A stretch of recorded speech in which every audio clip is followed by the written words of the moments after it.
So it's not just while you're fasting that you detoxify and mobilize macronutrients more efficiently, but even after fasting, those enzyme pathways persist, much like exercise and athletics. What inspired you to make a focal point of your practice fasting and all the benefits that that entails? Yeah, I got started really young. I was a 16-year-old frustrated basketball player getting beaten by my best friend Doug Lyle. And I practiced, but I couldn't kind of get ahead of him. So I thought maybe if I got healthier, that might give me an edge and I could crush him.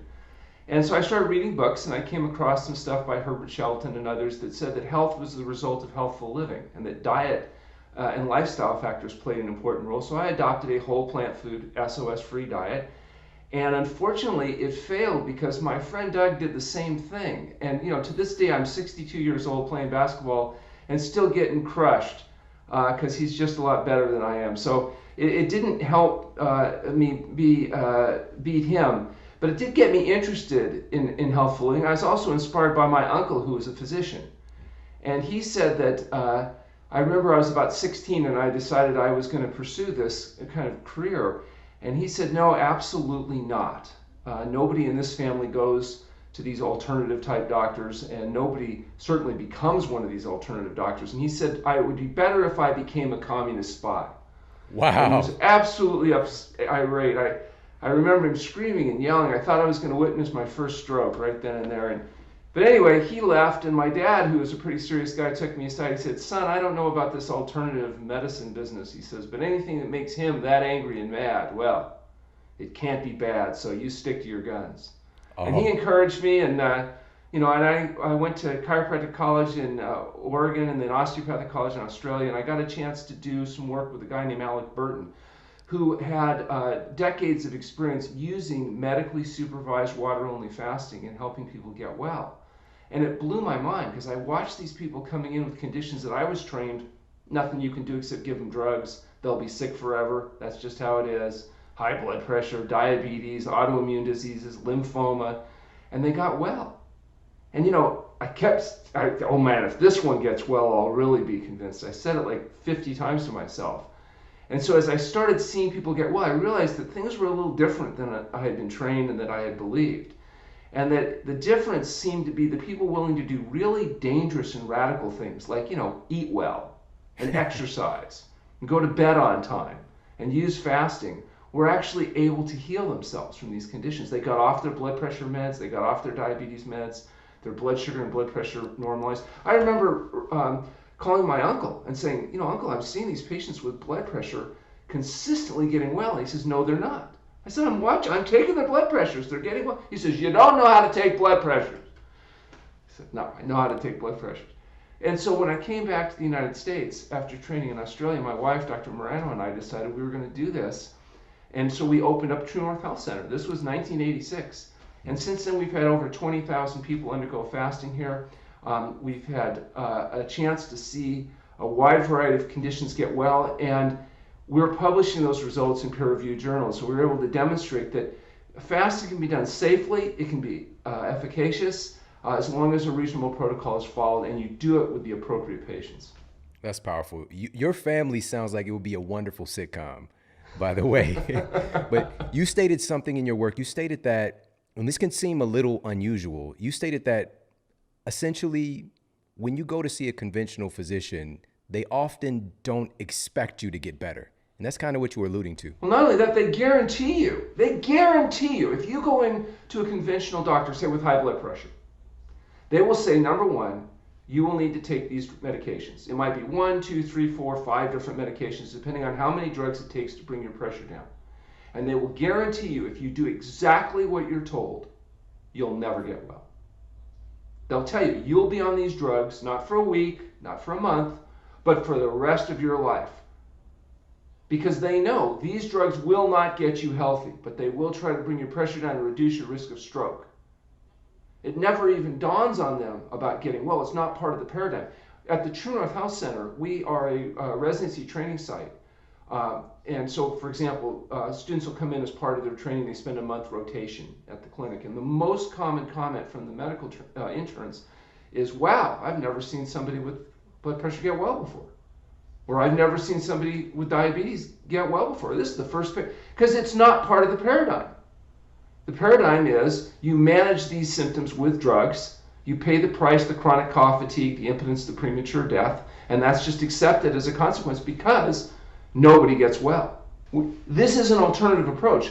This is considered very radical, and radical comes from the word radicus, or root or cause, because you're dealing with the root or cause, the reason why people got high blood pressure. And it's largely because of what people put in their mouth. So when you change the cause, you get rid of the problem. Now, granted, there's a downside. You have to keep eating a healthy diet, and you have to keep exercising, you have to keep getting enough sleep, you have to avoid the things that cause the problem. But that's more than what most people want to take on. Most people want to keep doing the things that cause their problem, but take a pill, potion, or powder, and then pretend like that's going to get them healthier. Right. These are all things that you just listed. These are things that our genes expect us to do. You know, our DNA expects us to provide these environmental inputs. And what you're just sharing is that a lot of these drugs, they're not really treating the underlying condition. They're treating the consequences of not doing those things. Is that right? Right. It's like we spend billions and billions of dollars treating the leading causes of death in the United States: heart disease, cancer, and stroke. What we don't do is spend a lot of money treating the actual causes of death, the reason people get heart disease, cancer, and stroke.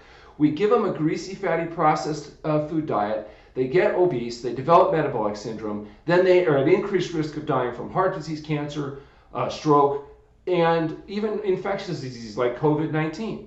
If you look today, like who's vulnerable to dying from infectious diseases, one of the major risk factors is metabolic syndrome, increased blood pressure, blood sugar levels, blood lipid levels, etc. So the idea being that the same diet that makes you vulnerable to dying from heart disease is the same diet that makes you vulnerable from dying from some forms of cancer and autoimmune diseases and even infectious disease. It's so true. So unless we're prepared to make those dietary and lifestyle changes, get rid of the drinking of the alcohol, the use of the tobacco, and the use of the chemicals that are added to food that make us fat, sick, and miserable, the salt, the sugar, the oil, then we're not going to be able to get rid of the actual causes of disease, and we'll be stuck treating the leading causes of death. Yeah, it's unbelievable. From my knowledge, I'm the first person that I'm aware of to really just go and actually stay on top of the CDC site, because it's right there on the site itself. The most updated data, and this is just from a couple weeks ago, found that 94% of the folks who lost their lives in association with COVID-19 had an average of 3.8, and we'll put the link for everybody in the show notes, 3.8 pre-existing chronic diseases and or comorbidities. It's insane. It's just, how are we even walking around so sick in the first place? Wow. Yeah, it's very frustrating because the paradigm is off, and so that means behavioral changes are difficult to induce. You know, people aren't thinking about getting well, they're thinking about how do you get your symptoms to go away. And even with weight loss, you know, most programs fail miserably at reducing all-cause mortality. Even procedures like surgical procedures, gastric bypass, where they may be able to average a 50-pound weight reduction, it still doesn't reduce all-cause mortality substantially, because you're still not dealing with the reason why people are overweight and developing the diseases of dietary excess. They used to call those the diseases of kings, because it was only the wealthy elite kings that could develop the cardiac artery disease and the diabetes or the gout. You know, these were conditions that were rare. Now they're ubiquitous, because even people of limited means in modern society are eating highly processed foods that in the past would have only been available to the wealthy elite. Yeah, we're all royalty now, in a sense, and maybe the joker, maybe the jester. So I want to talk to you. Really, this is why I'm so excited, and I mentioned this, you know, in my clinical practice, as well as just from some of the great teachers that I've had the opportunity to work with over the years, utilizing this tool of fasting. And we've done different episodes talking with some of the experts, you know, especially in the vein of intermittent fasting. But today I want to talk about and provide this tool, because this could be transformative, even life-saving for folks who really do need it. And you're somebody who is really arguably the top person in the world when we're talking about medically supervised water fasting. So can you talk about exactly what does that mean? What does that constitute, and why it's so effective? So, you know, definition of fasting is the complete abstinence of all substances except pure water in an environment of complete rest. And, you know, this resting business, as we can discuss, is really important, because one of the goals of fasting is to give the body a chance to mobilize and eliminate those accumulated intermediary products that have built up inside the cells and inside the body that are thought to contribute to compromising health. And so there's actually two kinds of fasting that people do that are common right now. One is intermittent fasting, which you mentioned, which is essentially, for example, limiting the feeding window. What we do at our clinic and with our patients is we feed them in an 8-hour feeding window when they're eating. And they have a 16-hour period of fasting. So that means they're not eating 3 or 4 hours before they go to bed. We might delay breakfast a little bit from what's traditional. And so that means they eat within that 8 hours. Or if you have people that perhaps need a higher caloric intake, maybe they're feeding in a 12-hour window. But the idea is even that 12 to 16 hours of fasting, just that brief amount of time is cumulatively thought to induce changes in the body that are associated with healing, increasing autophagy, reducing insulin resistance, etc. So that little bit of fasting every day that almost everybody can do safely, because it doesn't require withdrawal medications, it doesn't require radical supervision, may be a good long-term benefit. And there's lots of research by Walter Longo and others, both in animal studies and now in human studies, showing that there's some benefit to limiting the feeding window and using intermittent fasting. He also recommends periods of time during the month where maybe you would limit your calorie intake to 750 or 800 calories, maybe using whether it's his products or whether it's food restriction. But the idea is to facilitate weight loss and reverse some of those dietary excess issues. What we do that's unique is long-term water-only fasting, actual fasting, not fasting mimicking programs, but actual fasting. And those periods of time will range anywhere from 5 to 40 days. So when they're undergoing fasting at the True North Health Center, first of all, let's be clear, it's people that have been medically screened. We've reviewed their medical history, done a physical exam, and established baseline laboratory data, so we know they're good candidates for fasting. And then they're in an inpatient setting, in our case, the True North Health Center, where they're being seen twice a day by staff doctors, and they're being evaluated, both blood, urine, and physical examination finding by doctors experienced in long-term fasting. And they're on water only, literally distilled water only, for anywhere from 5 to up to 40 consecutive days. And during that time, some really profound changes occur in the body. And as a 501c3 nonprofit research-based organization, we're in a position to actually research, document, and publish in peer-reviewed journals the results of what we're seeing, which really, as you mentioned, is rather spectacular. We mentioned blood pressure. We did a study on high blood pressure where we took 174 consecutive patients with high blood pressure. And of those 174 patients, 174 people were able to lower their pressure enough to eliminate the need for medication. And for those that are willing to stick to a health-promoting diet, they can sustain those results indefinitely. We have the largest effects that have ever been shown in treating high blood pressure, with an average effect size of 60 points in stage 3 hypertension, people with systolic blood pressures that start at 180 or higher. So these people are able to normalize their blood pressure, and if they adopt a whole plant food SOS-free diet, they can sustain those blood pressures, eliminate the drugs that cause the chronic cough, fatigue, impotence, and premature death, and overcome that problem, a problem that usually is considered to be irreversible, but manageable with drugs. That's incredible. I really hope that everybody's ears are perking up because, again, you just mentioned high blood pressure, hypertension. It's one of those things just consider like you got it. It's in your genes. We say the same thing with type 2 diabetes, another condition of dietary excess, where they're making enough insulin, but the insulin's not working because of insulin resistance, to where they're having to use medications to try to force the glucose into the cells. When glucose can't get from the bloodstream into the cells where it's needed to be burned as fuel, blood sugar levels go up. That's what diabetes mellitus is inability of insulin to do its job. Well, fasting reduces insulin resistance. And so it allows most type 2 diabetics to achieve normal blood sugar levels without the need for the insulin or the metformin or the other medications. And that's huge. And we'll see hemoglobin A1Cs where they're 14, 16, and with diet and lifestyle change and fasting end up 5 and sustainable. Again, they got to do the diet, the sleep, the exercise, because you have to maintain healthful living in order to maintain the problem. So fasting's not like a magic cure. It's just a way to create an environment to give the body a chance to do what it does best, and that's heal itself if you get out of the way. So what is the underlying mechanism that enables fasting to be so effective? Is it because food requires so much energy? Does that have play a part? Well, actually, we know there's a number of mechanisms by which fasting works, and one of them certainly is weight loss. I mean, anything you do that facilitates healthful weight loss may be potentially beneficial, and obviously nothing works better than fasting. I mean, if you fast, you lose an average of a pound a day. So people do on fast lose a lot of weight. That's certainly at least part of the beneficial effect. There's also a natriuretic effect that occurs where the body selectively eliminates sodium and flushes it out. And most people are eating these high salt diets that allow them to hold lots of extra fluid in order to protect yourself from that toxic effect of excess sodium. And so that excess fluid volume increases your blood pressure. And so when you natriurese or diurese, what happens is the body gets rid of the excess fluid, the blood volume goes down, the blood pressure starts to drop, the non-healing wounds start to heal, the congestive heart failure starts to reverse. And we also see primary detoxification in fasting. That was kind of the traditional justification for fasting. This idea that the body had toxins in it. And in fact, we know now if you take a fat biopsy of just about anybody in society, you'll find hundreds of different chemicals.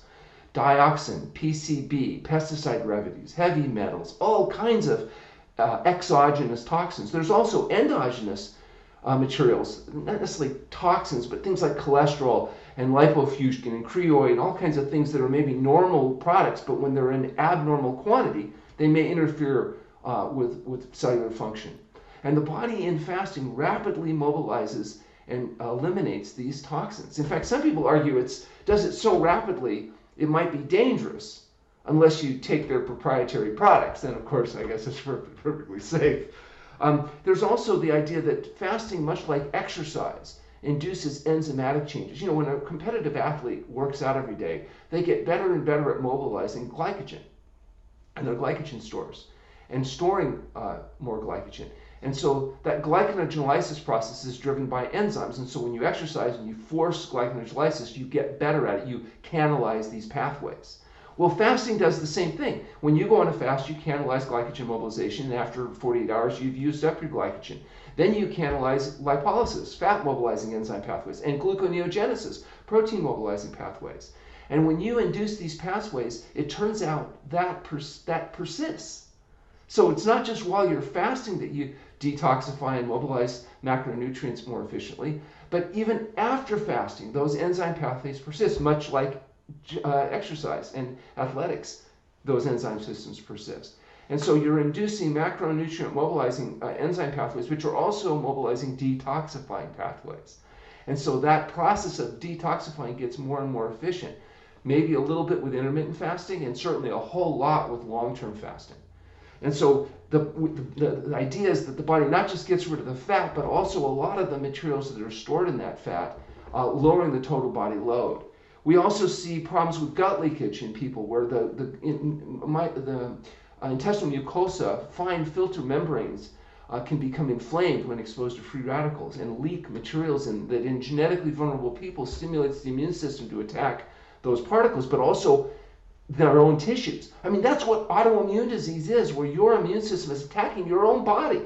So ulcerative colitis, where your immune system is actually responsible for the inflammation in your colon. And one of the theories is that gut leakage, the constant exposure to these aberrant proteins or bacteria, etc., can lead to this autoimmune response. Well, fasting allows the inflammatory process to profoundly reduce. We know that because if you look at acute phase reactive proteins or other measures of inflammation in the body, it progressively comes down in fasting. We're showing that in the research that we're doing right now. And we see it clinically because these issues heal up. The joint pain goes down. You're getting them off the prednisone, off the methotrexate, out of pain. And then if you feed a whole plant food SOS-free diet, you can actually sustain those results.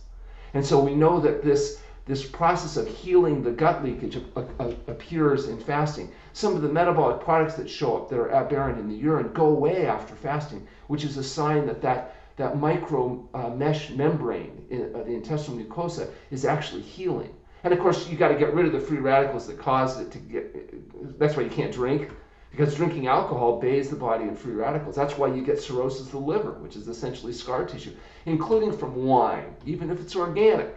Alcohol itself is a nasty, toxic substance that, from our viewpoint, needs to be eliminated. Same thing with heated fats, particularly heated animal fats at high temperature, lots of free radicals. The best example is actually smoking. You know, think about people that smoke. They get smoker's face.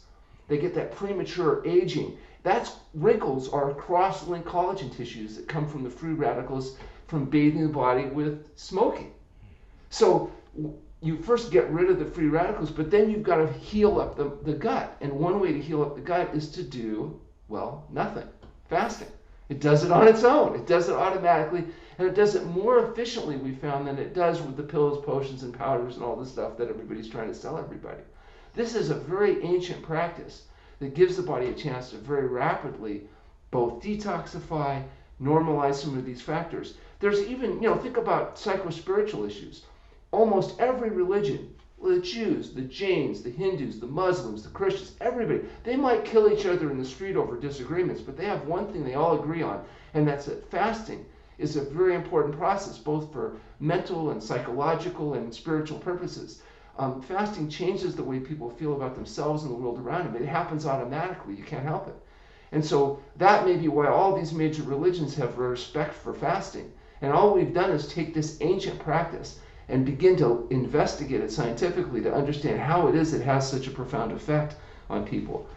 Fasting stimulates the immune systems, a process called autophagy. And in fact, in 2016, the Nobel Prize for Medicine was given to a gentleman from Japan that did some fabulous research showing how autophagy is how the body kills cancer cells and reverses these toxicity issues. And fasting accentuates this process of autophagy. And I think one of the biggest things with fasting that we've identified is changes in taste adaptation. We did a study where we detected minimum threshold to salt, to sugar, and we showed that after fasting, the actual taste perceptions change in people to where the foods they used to crave, aren't even that appealing anymore. It's too salty, it's too sweet. They don't need that artificial stimulation that comes from the chemicals that we're adding to food. And the hedonic response, the liking of various types of food, changes with fasting. So now people will like the taste of fresh fruit and vegetables that maybe they didn't like before, but now post-fasting they find actually they're very enjoyable. The same process happens over time with careful feeding. If you eat well for a month, you neuroadapt to a low-salt diet. But to get people to eat well for a month is hard when the food is tasteless, disgusting, swill to them because they're addicted to the pleasure trap. So helping escape the pleasure trap may be one of the most powerful tools of fasting because it gives the body a chance to, it's like taking a computer that's got a corrupted hard drive and you reboot it, and now all of a sudden, you don't know why, but it works well. It's working again. And we find the same thing is true with fasting, and we're trying to figure out the why with the research we're doing at True North Health. I love this. I haven't shared this with you, but what you're describing is exactly what happened to me. I didn't eat a salad in my entire life until I was 25 years old. This is the first time I ate a salad. I have no idea how I made it that far, but already I'd made some changes. I was eating less processed food, all this kind of stuff. But just my ability, my palate, I remember a couple months prior, my mother-in-law, who's just one of my greatest teachers, she made this wonderful salad, and she made this dressing from scratch. It's called, we call it Asante Sana dressing, which means thank you in Swahili. But it was like made from almond butter. It's just wonderful. And I took a bite, and I immediately went to the trash can because I was like heaving, And I implemented a fast. It was a couple of weeks. And I went to get a salad. It was the first meal after, which we're going to talk about progressing back to eating food again. Yeah, very important. And I went and I sat down at Whole Foods and had a salad by myself off in a corner somewhere. And I took the first bite. And I was scared. I was just like, definitely going to throw up. And I took a bite and my brain was like, this is so good. And I was still scared. I took the next bite. I was like, nah, it's just a fluke. I took the next bite. It's like, this is so good. I ate that salad and I walked out of there and somebody's walking by and I was just like, I just ate a salad. And they looked at me like I was from another planet, like, okay, So literally, and I just today I was looking at some of this data from University of Buffalo, and they're trying to kind of pinpoint what's making this palate change take place. And it's apparently there's our bodies are so amazing, but one of those things is a change in the proteins that we are producing in combination, in correlation with the foods that we're eating. It's just changing the association our body has with these things. So powerful. You also have, think about the effect on the microbiome. You have 5 pounds of bacteria living in your intestinal tract right now.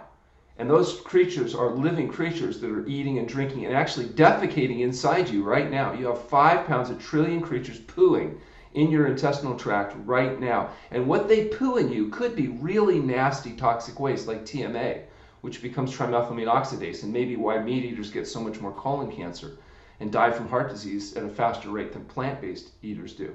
Because meat eaters have a different microflora than plant eaters do, and so they have different poo. What your bacteria poo inside you depends on what you feed them.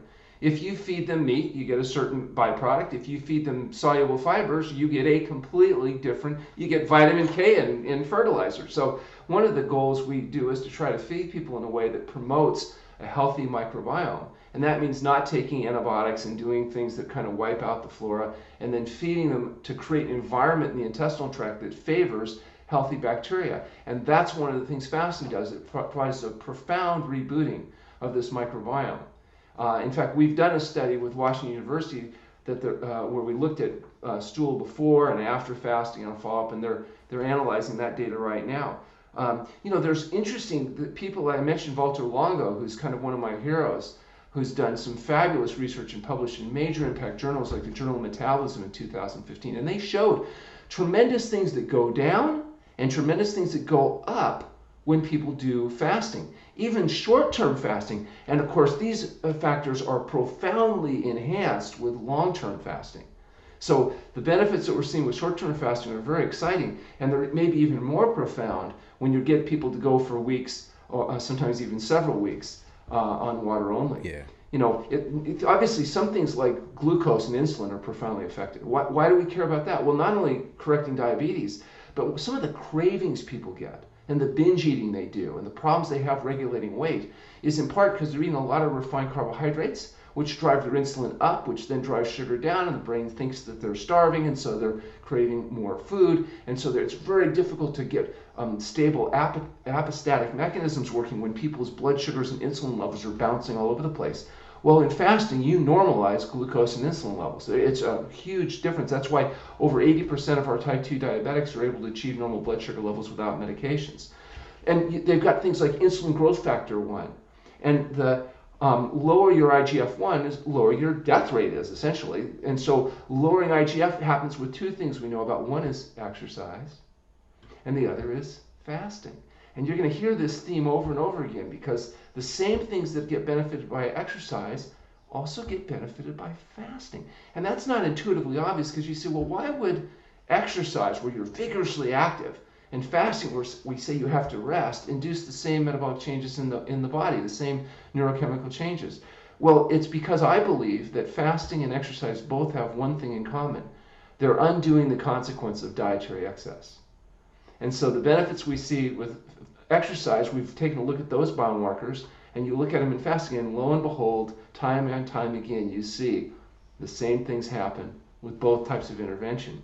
Leptin levels. Leptin levels go down with fasting, and lower leptin levels are associated with lower inflammation. There's nothing I've seen that's more powerful at reducing systemic inflammation than water-only fasting. And that's why the diseases associated with inflammation seem to respond. High blood pressure and cardiovascular disease, diabetes, autoimmune diseases, some forms of cancer, all seem to have an inflammation association. And that may be one of the mechanisms by which fasting is helping. We already mentioned blood pressure, heart rate, even things like mTOR. They've identified mammalian target of rapamycin, that the lower the mTOR levels are associated with increased autophagy.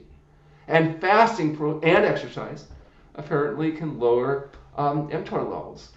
We know that the inflammatory markers, the IL-6, the TNF-alpha, all these sophisticated biomarkers, they all go down with fasting during this fasting process.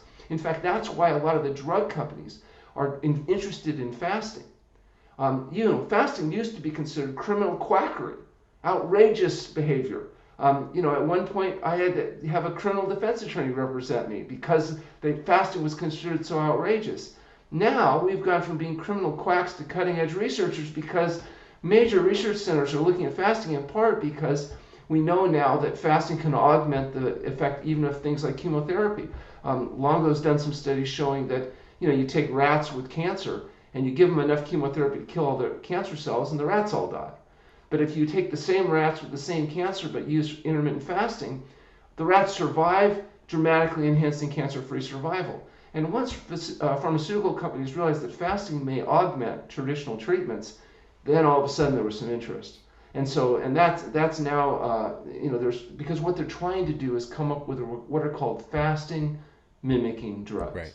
So drugs that would induce the changes that fasting does in the body, but without that nasty fasting, without having to, give up your greasy, fatty, slimy, processed foods. You just take the pill, and then you get all these biochemical changes that I've been mentioning. To date, there is no drug that does that, right. By the way. The only thing that we know that does it is diet, exercise, and fasting. And on that note of processed foods, by the way, I'd love for you to make this distinction because, we've got listeners who are doing lots of different types of whole food diets, whether it's paleo diet to a vegan diet to raw food diet and everything in between, and making the distinction because a lot of people talk about not eating as much processed foods, but processed meats as well versus whole meats. Right. Well, yeah, there's clearly, if you're going to be using animal products, you don't want to use highly processed animal food products. You don't want the little nuggets and you don't want the dairy products that are full of oil and salt and sugar, what I call coagulated cow pus in the form of cheese. And these products, highly detrimental, highly allergenic, not foods that we use in feeding our patients before, during, or after fasting. In the case of plant-based foods, vegan foods, for example, may not have animal foods, but they can be highly health compromising, particularly if you're using the chemicals that are added to food that make people fat, sick, and miserable. And that's why we talk about an SOS-free diet. SOS is the international symbol of danger, but it also stands for the chemicals added to food: salt, oil, and sugar. Salt, oil, and sugar are not foods. They're highly processed food byproducts. They're added back to food to stimulate dopamine in the brain, and that's what leads to the overeating and the obesity. If you take the salt, oil, and sugar out of food, you get rid of most of the foods that make people fat, sick, and miserable. For example, people say, well, oil, okay, at 9 calories per gram, highly concentrated. When it's fractionated oil, even olive oil or oils that are somewhat less bad than other oils, they're still lend themselves to dietary excess in terms of obesity. Like McDougall says, the fat you eat's the fat you wear. If you do a fat biopsy, you can actually tell what kind of fat people have been eating just by how it's stored. So, and that's pretty well accepted that lower fat diets may have some benefits in terms of reversing coronary artery disease. Orange has published a bunch of data that's very interesting there. The sugar, most people on both sides of the dietary arguments, whether it be plant-based or animal-based, agree sugar and refined carbohydrates create a lot of problems. You shouldn't be doing a lot of that. Contributes everything from tooth decay to obesity to immune suppression, changes in microbiome, etc. The one thing that we get a lot of flack about is actually salt, because people realize sodium is an essential nutrient without which you die. And it turns out, just like you get all the fat you need from whole plant foods, you also get all the sugar or carbohydrates you need from whole plant foods. You also get all the salt you need. And adding salt to the diet also contributes to obesity and problems. And you say, well, how could that be? Salt has no calories. It's a mineral. Why would eating a lot of salt contribute to obesity? And it's because salt stimulates what's called passive overeating. So if you just eat your full to reach satiety, say of rice, you'd eat a certain amount of brown rice and then you'd feel full, or potatoes, or whatever it is. But if you take that same person, everything else being equal, salt that up a lot, you'll eat more before you feel satisfied. And people say, well, yeah, because it tastes better. You salt it up, it tastes better, you eat more. And that's exactly right. It tastes better. What tasting better means is more dopamine stimulation in the brain.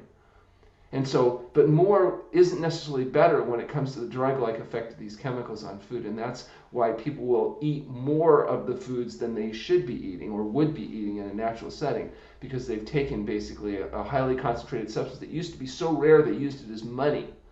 It was a precious commodity until we learned how to process foods. And so the bottom line is, salt, oil, and sugar, when they're added to food, result in systematic overeating. They result in obesity. They alter the gut microbiome. They suppress the immune system. And if you eliminate those, you get rid of a lot of the problems that we have today with dietary excess.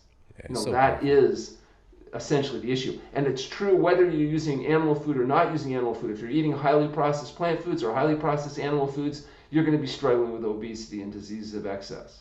Now, can people eat animal foods? Certainly. You're designed to be able to digest both plant and animal foods. The problem today is the animal foods that are available to us may not be the same animal foods that might have been available to our ancient ancestors, and the quantity that we're being exposed to may be a problem.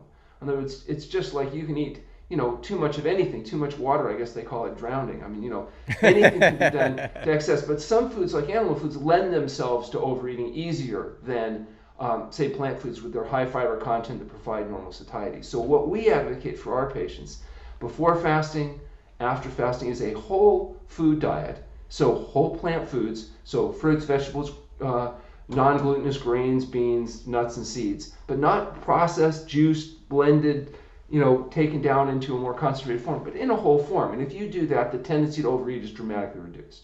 So we tend to not have as much problem with obesity, dietary excess, blood sugar dyscrasias, etc. And the same principle would be true to animal foods. If you ate whole animal foods without salt, oil, and sugar and all the processing, you'd have much less tendency to overeat, and you'd have much less consequences from dietary excess. My viewpoint, the less the better. Yeah. And the crazy thing is a lot of these things are coming together in one source. Like upwards of 80% of the salt people are consuming is from processed foods. So just by pulling out that piece, you automatically skyrocket your potential and your benefits. And I want to circle back because this point is so, in our paradigm, it can seem so counterintuitive, and there's some nuance here. But I want to talk about, you mentioned that 5 to 40 days of fasting, for example. So I want you to answer two questions. So number one, what's the longest fast that's been recorded? And number two, if we're talking a couple of weeks, if we're talking 40 days, are we not getting into a place of starvation? What's the difference between fasting and starvation? So that's a very, very important question. And fasting is when you have labile reserves that you still have that you can mobilize. Starvation is the moment you've depleted your labile reserves and you begin to break down vital tissues. Now, fasting results in improved health. Starvation results in death. So we don't do starvation at True North Health Center because obviously it would damage our outcome data tremendously. We were really proud of our safety data. We've had 20,000 people walk in and 20,000 people walk out, and we're trying to keep it that way. And the way you do that is avoiding starvation. And the way we do that is we establish baselines, monitor people twice a day. Lots of signs and symptoms that we can monitor to measure that, from electrolyte levels to even looking at basic things like BMI. So the average 70 kilogram male, though, just a healthy male, has enough reserves in their body to fast about 70 days. So we're not even getting close to starvation in our patient population. Now, a very, very thin person wouldn't necessarily be able to fast 40 days. They may not have the reserves to be able to safely do that. Also, I might mention that weight loss in fasting is very rapid at first and in overweight patients, but in thinner people, weight loss is much slower. The body's conservation mechanisms kick in. And so weight loss can be as little as 2 pounds a week, deep into the fast. So it's different than early in fasting where people are diuresing and losing fluid and all that. Now, one thing I want to point out, though, is we are the first place I know that has done this, but we have a DEXA scanner with the new software that does whole body composition. And so we've actually been able to go through and do a study where we are able to show exactly what happens to the fat, the protein, and specifically visceral fat during water-only fasting. And what we found is that not only is fat preferentially mobilized during fasting and protein conserved if you're resting, but that visceral fat is preferentially mobilized. So you might lose 20%, a person might lose 20% of their adipose tissue, but they may lose 50% of their visceral fat, and only a small percentage of their lean tissue. And then after fasting, so what happens in fasting is you lose a bunch of weight. After fasting, you regain weight. But the weight you regain after fasting is water, fiber, glycogen, and protein, not fat. The fat keeps going down. And so what happens is you've lost a bunch of fat, you keep losing fat, but you regain your muscle, your fluid, your fiber, and your glycogen.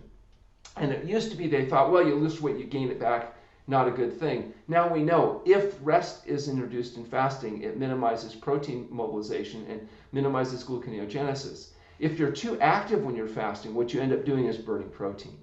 And that's why we insist on a restful state. Now, we let them stretch and do yoga and avoid the pathology of bed rest, but that's not a time to be trying to maximize weight loss. You're trying to maximize fat loss. And so the mistake a lot of people do on their own when they're trying to do weight loss regimes is they're doing vigorous exercise in conjunction with fasting. And yeah, they're losing weight, but they're also depleting protein stores unnecessarily. And so that's a really important issue. And we have a paper coming out.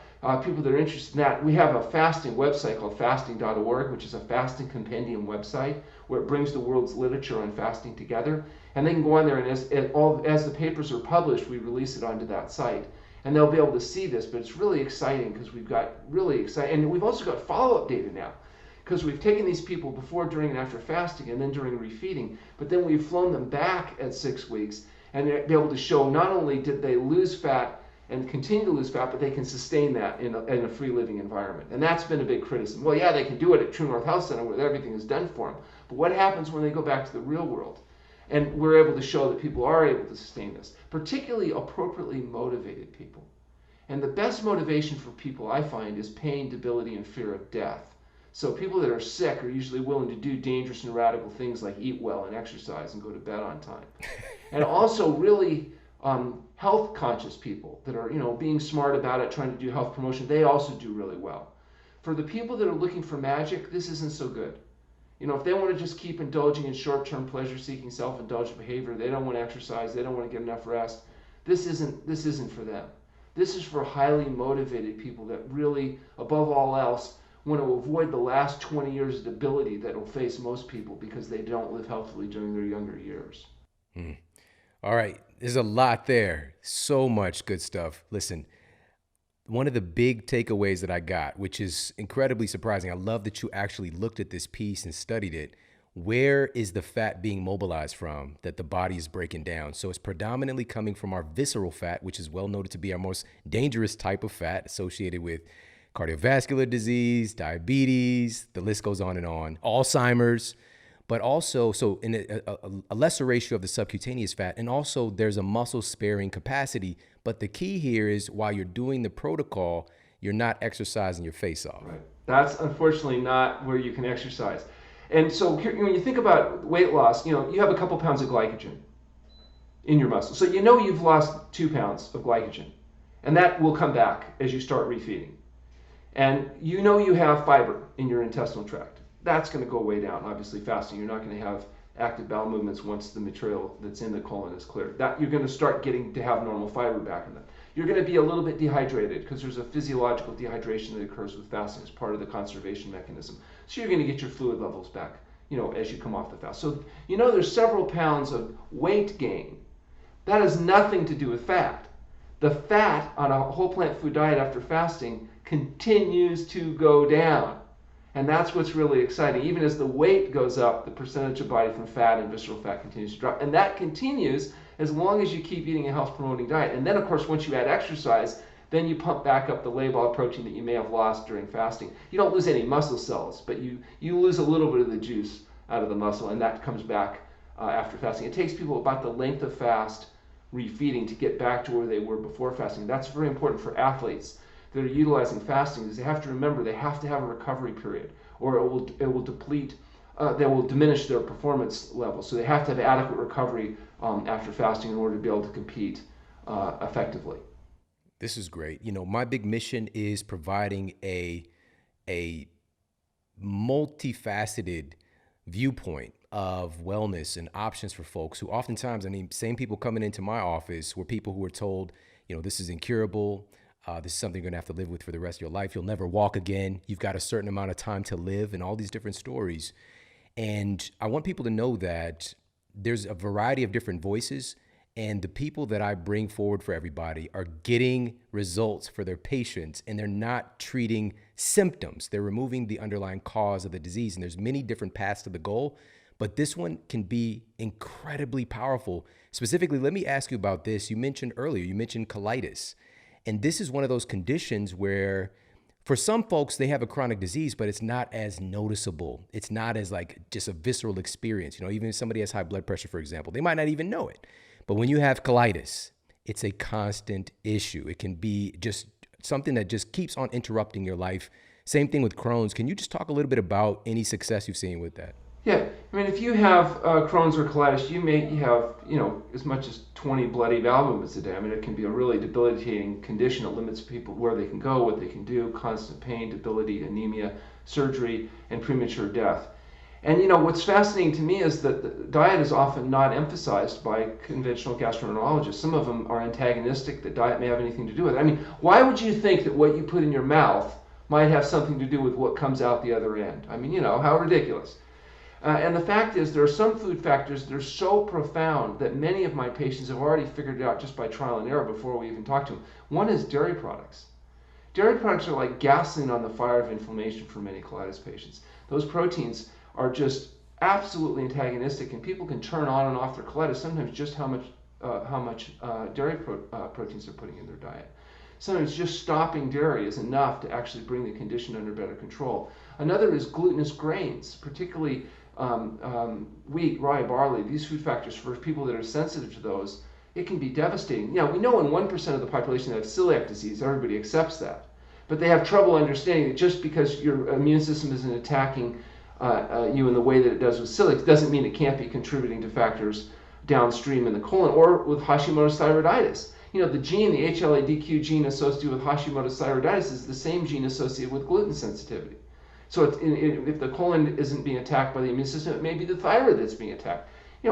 Lots of different mechanisms by which the body can be compromised by these factors. Sugar itself can be often antagonistic for colitis patients, as is alcohol.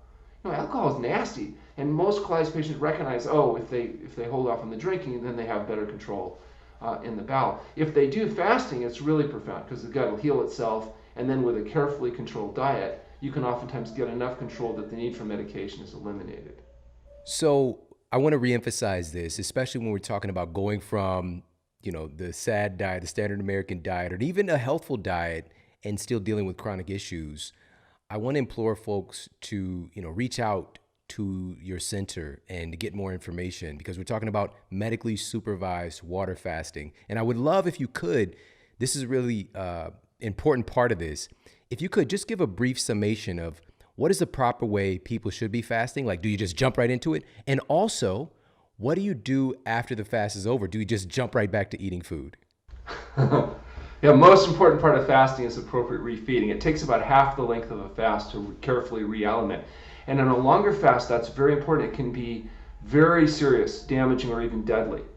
There's processes called refeeding syndrome, where if a person has a very long fast and were to go on to inappropriate refeeding, they can get into really serious trouble. So it's very important if you're going to do fasting. Number one, history exam and lab. Make sure you're a good candidate for fasting. Number two, proper supervision during fasting and appropriate rest, and then careful realimentation. So we usually, for example, will start with fresh fruit or vegetable juices, go to whole fruits and vegetables, steamed and starchy vegetables, and there's a progressive pattern. There's a day per week of fasting for each of these things that we do, so that it takes about half, like a 40-day fast takes about 20 days to fully realiment. A 10-day fast takes about 5 days to recover in a controlled setting. So careful refeeding, probably the most important part of fasting. Appropriate patient selection, the most important part of not screwing people up. And remember that people cannot do water fasting on most medications safely, that there's a profound change in the body that occurs in fasting that would make even medications that they're tolerating feeding not safe fasting, and also that inappropriate withdrawal of medications can be a serious problem. You don't just stop steroids, for example, overnight. You can get serious problems. So it's important to work with a doctor that is familiar with this process, particularly as we get into people that are on medications, have health issues, or doing longer fasting. And one of the things we offer for free to your listeners is, if they're interested in finding out if any of this might be relevant to them, they can go on our website, complete the registration forms, and we offer a no-cost phone conversation with me to talk about, is this relevant? We can refer them to a doctor that perhaps is close to them that might be familiar with this type of work. We have a group of doctors that we've trained over the years that are out there in practice, or they can come to the True North, if it's appropriate, to come to the True North Health Center or one of the other centers that specialize in fasting supervision around the country. We can help put them in contact with those resources. We also have doctors around the country that offer phone coaching, that are through Zoom and through phones, where they can talk to a doctor that's not an idiot. They'll help them engage about, yes, it's possible to get well, these are things they might want to do, or work with their local family physician in helping them through one of these processes. So we do offer some services to help people implement this, because we recognize not everybody has a doctor that's versed with nutrition or fasting or whatever, and some of their physicians are actually antagonistic. They don't think that you should eat a health promoting diet. That's not appropriate. You need, everybody's got to have milk or whatever it is that they believe. And the fact they're wrong doesn't make it any easier on the patient. Can you share that website for everybody that's listening? Yeah, our website is truenorthhealth.com. Okay, perfect. truenorthhealth.com. Click on the registration forms. It's pretty self-explanatory. Yeah, I love that you said this is something that's occurring more and more, thankfully. Again, I've been in this field for 20 years, but now it's starting to come up as like, don't just get a second opinion. Get a second opinion from somebody who has the same goal as you. Get an opinion from somebody who actually knows it's possible to not need lisinopril or metformin or Celebrex or whatever it is that you're using to treat the symptom that's caused by your lifestyle-related behavior. So I love that so much. Now, there's one other thing I just would mention. If people really want to get into the weeds with this, we have a book. It's called The Pleasure Trap. And it's readily available from Amazon and all the rest of it. And The Pleasure Trap is a bit of a disturbing book because it tells people what they need to know, not what they want to hear. So it's not going to give you foo-foo, blow smoke up your dress kind of a book. But if you're really serious about understanding it, it goes through and does a good job of explaining the rationale. It talks a lot about fasting and how fasting can be used to help escape the pleasure trap, and about the diet and lifestyle recommendations that we make. So there are resources available. Perfect. So, okay, we answered the tail end of the question. Now, what about the beginning? What is the proper way people should be fasting? So everybody should be fasting, in my opinion, 12 to 16 hours every day. Every day. You need to not eat the 3 or 4 hours before you go to sleep at night. Don't be eating right before you go to bed, because that food not only gets stored as fat, but it also tends to disrupt the sleep quality. People believe that if you do some exercise before you eat breakfast in the morning, it actually preferentially mobilizes fat reserves. That may be true. And so you have this period of fasting each and every day, 12 to 16 hours. And then we believe that occasionally appropriately screened patients may benefit from a longer period of fasting, ranging from 5 to 40 days. We recommend that be done in conjunction with their physicians and with the help of doctors that are familiar with fasting, so they don't muck it up. Or come to a place like True North Health, where we'll be happy to do everything for you. We'll supervise you. We'll get you through the process. We can do it affordably. Perfect. I love that. So let's go back. You kept saying this about exercise and fasting have so many similarities, and you mentioned some of the different things, autophagy, but one of those things that jumped out, BDNF, for example. Right.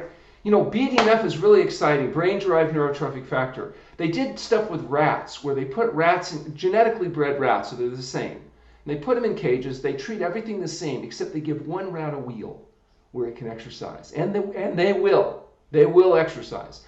And they noticed that the rats that exercised didn't get Alzheimer's disease, dementia, rat dementia, which they test by various, maze tricks and stuff. So they didn't get the brain deterioration. They said, why is it the rats that exercise don't get dementia, and the rats that can't exercise because they're in this stupid little cage develop dementia? What is it? What's different? And they found that one difference was something called BDNF, brain-derived neurotrophic factor, which protects nerve cells from the damage of free radicals.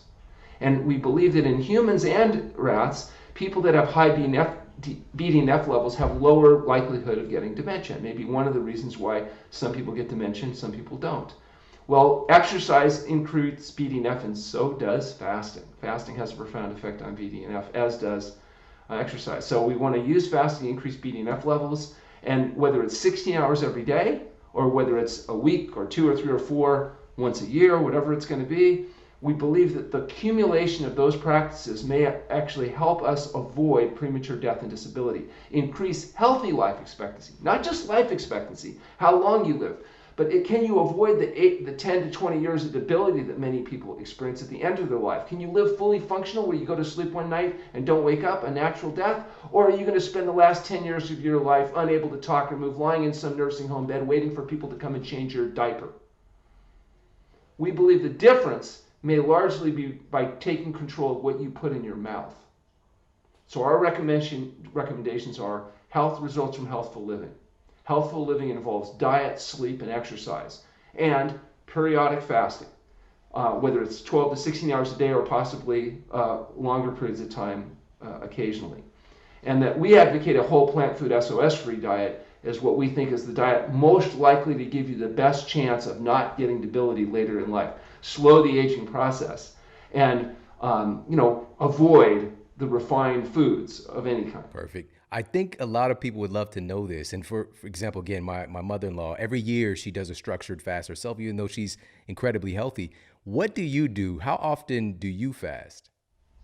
So I fast every year. I fast for a week. If I have no symptoms, then I'm going to break it. Now, I personally don't like fasting because you cannot play basketball. You have to rest.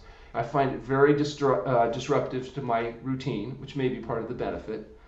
I do that every year. And I believe that the people that get the most benefit of fasting are those healthy people doing it preventatively. I know my mother, when she was 92 years old, she realized she had outlived all of her friends. All 52 of her friends that she'd known over the years were all dead. And now many of them used to make fun of her because of her crazy diet and all that kind of stuff. But nonetheless, she said she felt very alone because at 92, it's hard to make friends with much younger people. And the people in anywhere around her age group were often debilitated and didn't want to do the things that she wanted to do. And she said, Alan, you need to warn your patients. If they're going to do this diet, make younger friends. So I warn people, start now, make younger, healthier friends so that later you'll still have people you can socialize with. Oh my goodness, that's words of wisdom right there. That's brilliant. That's brilliant. So, I think that I love that you just said that as something that is supportive of one who's already healthy, already taking on, because I think that a lot of this has been focused on, which it rightfully should be, on the healing of chronic diseases, which is a big part of our population. Right here in the United States, we've got right now at this very time, 242 million adults are overweight or obese. We've got about 50 to 60% of our population has some degree of heart disease. We've got 115 to 130 million folks diabetic, pre-diabetic. We've got a lot of issues that we can solve, but we can also get better. And that's what's so exciting about conversations like this, is like, what are the things that we can add into our superhero utility belt to just make us even better? I think one of the keys is recognize the pleasure trap, the hidden force that undermines health and happiness. If you really get the message of the pleasure trap, then you are very empowered because you can take responsibility to control your diet, your sleep, your exercise, and fasting, and avoid the diseases rather than have to try to treat them later. Yeah, I love that. Now, this is something that I touched on a little bit earlier, but it's weird that we're going to put this towards the end of the conversation, but I would love to know, because there's so many benefits here noted. Obviously, we've got so many different peer-reviewed studies on it. You're doing research, you're seeing the success with your patients, but has this been around a long time in medicine? Can you share a little bit of the history of fasting? Well, fasting, Moses, David, Elijah, Jesus fasted for 40 days, as long as 40 days. I mean, this use of fasting has been back to Hippocrates. I mean, this is not anything we've invented. All we're doing is taking this ancient practice and trying to research it so we can better explain why it works. They've already known it works. It's just a question of what are the mechanisms. And so that's what we're really interested in doing right now with our research, is trying to figure out non-invasive biomarkers so we can better tell who should fast, how long should they fast, when are they done fasting, and what dietary patterns work the best at maintaining health, not just over the short term, but in the long term. And our particular goal is helping people increase healthy life expectancy so they live until they die and not end up becoming debilitated and having to rely on their kids to kind of care for them, but rather remain high degree of functionality right till they reach their genetic potential. So Hippocrates, the quote father of modern medicine, was employing fasting as a tool. And way before that, as far back as you can go, you're going to find references to the use of fasting. Yep, definitely. So I've got a couple final questions for you. And one of them, you mentioned earlier, you said to make sure that you're a good candidate, right? And I would imagine, again, the majority of folks are a good candidate for employing some smart fasting in their life in one form or another. So who would not necessarily be a good candidate? And can we get those folks who aren't in that category to being a good candidate somehow? Yeah, so the people that have depletion deficiency syndrome, they've got cachexia, they're anorexia nervosa patients, people that have depletion issues, people that are in the end stages of metastatic disease, people that have severe kidney disease, because you need a certain amount of kidney function in order to be able to adapt to the fast. For example, if creatinine levels were over 2.0, we're not normally using water-only fasting. We'll do a modified program just because it would put too much load on those debilitated kidneys. People that are on anticoagulant medications would have to be stabilized off medication first, because you can't just fast on these medications because they get potentiated and create a problem. And if you just withdraw them, then you're at potential risk of stroke or having other problems. So it's really important that medications be appropriately managed, withdrawn, and be done appropriately in order to ensure that this is effective. People that have dysrhythmia issues that require anticoagulant therapy, because the anticoagulant therapy contraindicates fasting, would have to be managed with an alternative approach. But I might mention that some of the intermittent fasting approaches where they're using limited calorie intake can be done in conjunction with medication, so long as the physician is familiar with how to modify the drugs. So, those are some of the more common issues. Probably the biggest contraindication of fasting is fear. Fear is a very expensive emotion, so it's important people be educated to understand that this is an adaptive mechanism that the body had to have in order for our species to survive. Right now, though, people are so afraid of fasting. If they get on a plane to New York and they fly to California, they're pretty sure they'll die over Colorado if they don't eat the peanuts.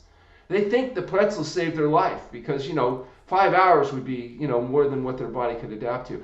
Once they've seen that fasting works, once they've experienced it, they realize their body's ability to fast is a biological adaptation. All the humans that couldn't fast died in our ancestry. They had to be able to survive because spring would come late.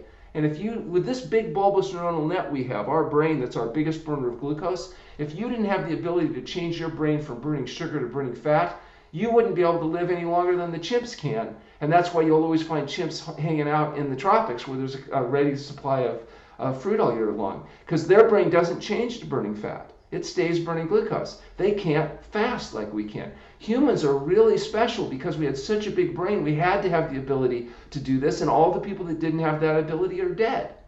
Your ancestors, the ones that got enough to eat, didn't get eaten, lived long enough to reproduce, and passed on their genes. Your brain is the same genes as a human 100,000 years ago. The only thing that's really changed is our environment. We changed the environment with our innovation. And now we have access to highly processed fractionated foods. And that's why we have 2/3 of our population, as you said, being overweight or obese. Because they're exposed to these chemicals. We're addicts. We've become addicted to the pleasure trap cycle, and we've got to get out of it. Some people can get out on their own. Some people need help. Some people need to use fasting to escape the pleasure trap. This has been incredibly enlightening, and thank you so much for sharing your brilliance. I got one final question for you, and it's just like so apparent in having this conversation.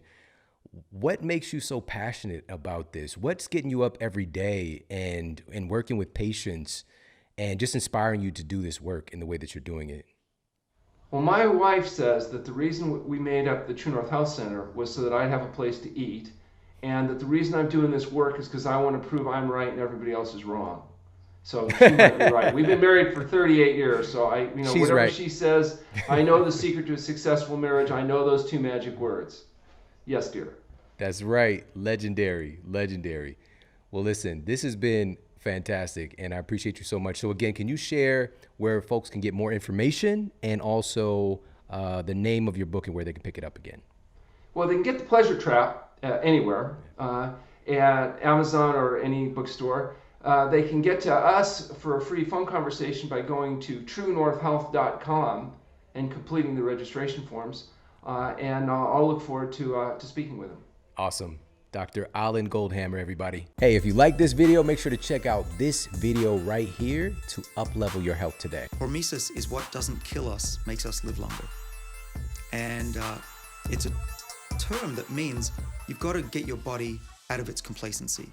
You've got to trigger those defenses, those longevity genes. So xenohormesis is you don't have to